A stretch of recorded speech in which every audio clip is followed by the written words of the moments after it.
Hello students, आप सभी का स्वागत है जीपीसी भर के वीडियो लेक्चर्स में।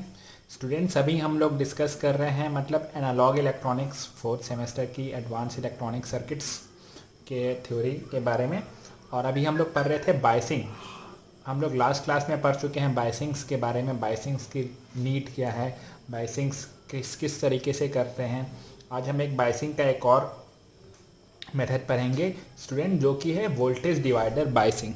आपके सेमेस्टर एग्ज़ाम के पॉइंट ऑफ व्यू से ये सबसे इम्पॉर्टेंट टॉपिक है।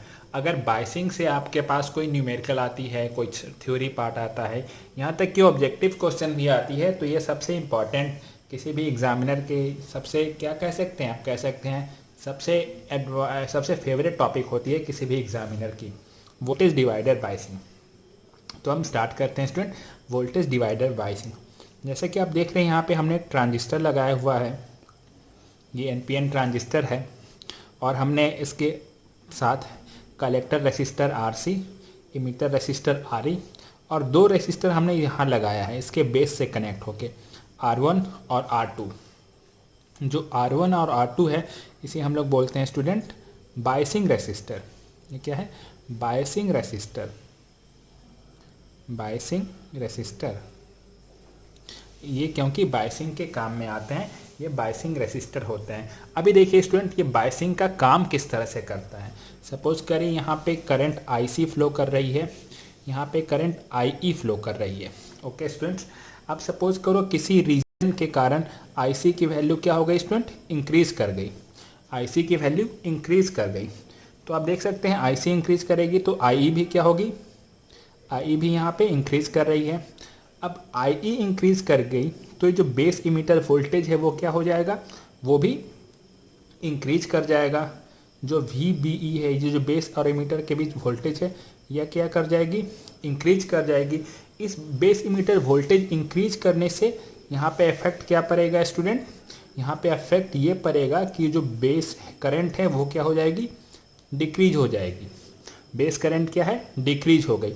और बेस करंट डिक्रीज हुआ तो कॉन्सिक्वेंसली क्या हमें पास फ़र्क पड़ेगा? हमें फ़र्क ये पड़ेगा कि IC भी डिक्रीज हो जाएगी।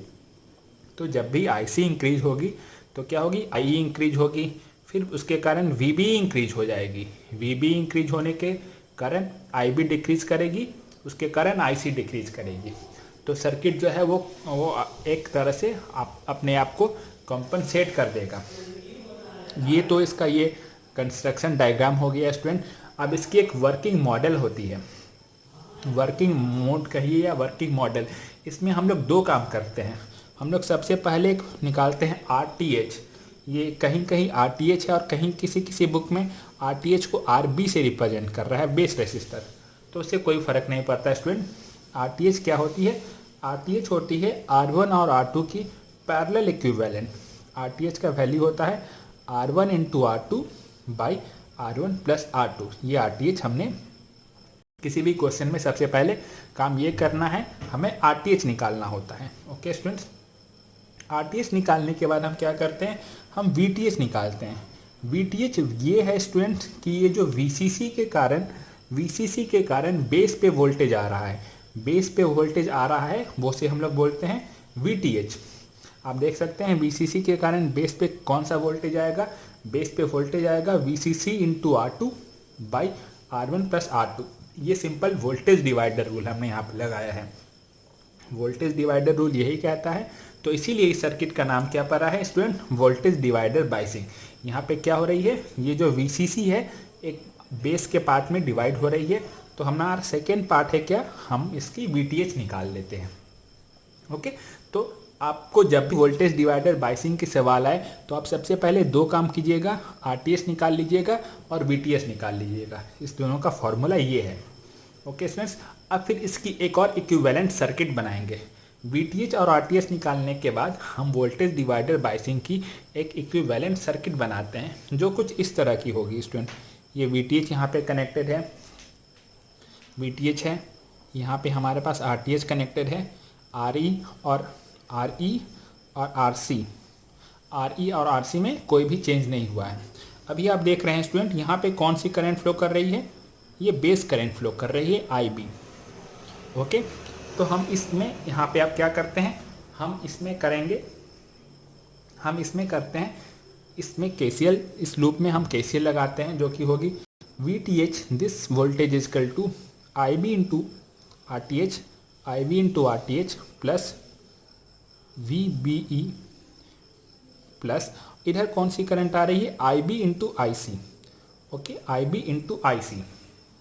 ठीक है, अब हम इसे क्या करते हैं, अब हम स्टेबिलिटी फैक्टर निकालने की कोशिश करते हैं student.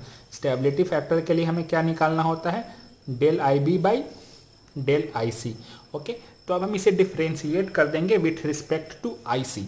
With respect to I C करेंगे तो वी टी एस क्या हो गई विथ रिस्पेक्ट टू डिफ्रेंशिएशन, ये ज़ीरो, ये हो गई, ये हो गया। ठीक, तो यहाँ पे हम del I B by del I C निकाल सकते हैं स्टूडेंट।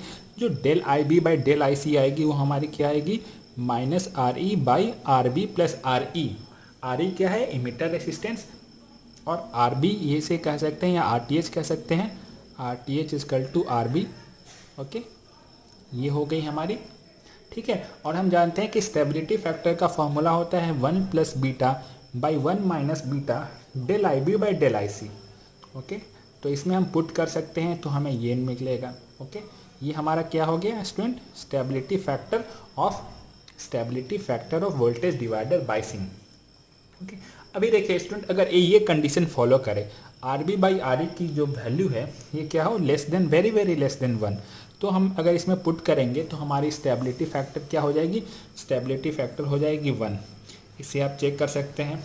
तो अगर हम ये कंडीशन ऑब्टेन करें, ये कंडीशन अटेन करें, तो हमारी जो स्टेबिलिटी फैक्टर होगी वो क्या हो जाएगी 1। और जैसा कि हम पिछले क्लास में देख चुके हैं, स्टेबिलिटी फैक्टर की वैल्यू जितनी भी कम रहेगी उतनी सर्किट ज़्यादा स्टेबल होगी। तो ये हमारा एक तरह से क्या है, एडवांटेज है। अगर हम ये कंडीशन इसको मेंटेन रखें तो हमारी वैल्यू क्या होगी, हमारी स्टेबिलिटी फैक्टर की जो वैल्यू होगी वो स्मॉलर वैल्यू आएगी। और ये हमारे सर्किट के लिए बहुत अच्छी बात है कि उसकी स्टेबिलिटी फैक्टर क्या है, बहुत कम है। एक और चीज़ इसमें देखना होता है स्टूडेंट, जो भी हम इस सर्किट को बनाते हैं तो आर बी मतलब R B is equal to R T H, इसकी वैल्यू क्या होनी चाहिए, छोटी होनी चाहिए, स्मॉलर होनी चाहिए, जिसके कारण हम आर वन और आर टू दोनों की वैल्यू को क्या लेते हैं, दोनों की वैल्यू को स्मॉलर लेते हैं। ठीक है स्टूडेंट, और एक और चीज़ यहाँ पे हम एक और एजम्पशन करते हैं कि R1 की जो वैल्यू है वो ग्रेटर देन होनी चाहिए R2 के वैल्यू से। ओके, R1 की जो वैल्यू है वो ग्रेटर देन होनी चाहिए R2 के वैल्यू से। इससे क्या फ़ायदा होगा स्टूडेंट्स, इससे ये फ़ायदा होगा कि जो बैटरी की लाइफ है वो क्या होगी, वो ज़्यादा हो सकती है। ओके, तो आपको ये ध्यान में रखना है, हमें क्या करना है, R1 is greater than R2 क्यों होनी चाहिए, कि बैटरी की लाइफ उससे ज़्यादा इंक्रीज कर जाए। ओके, एक और इसका गेन के टर्म में रिलेटेड है, मैं गेन के टर्म में इसे आगे डिफाइन करूंगा जब एच पैरामीटर के बारे में हम पढ़ेंगे। तो गेन के टर्म में आप फिलहाल इतना जान लीजिए कि आर ई की जो वैल्यू है वो क्या होनी चाहिए, लार्ज होनी चाहिए। ये रहा हमारा वोल्टेज डिवाइडर बायसिंग स्टूडेंट्स। आपको कोई डाउट हो तो आप कमेंट सेक्शन में पूछ सकते हैं। Thank you.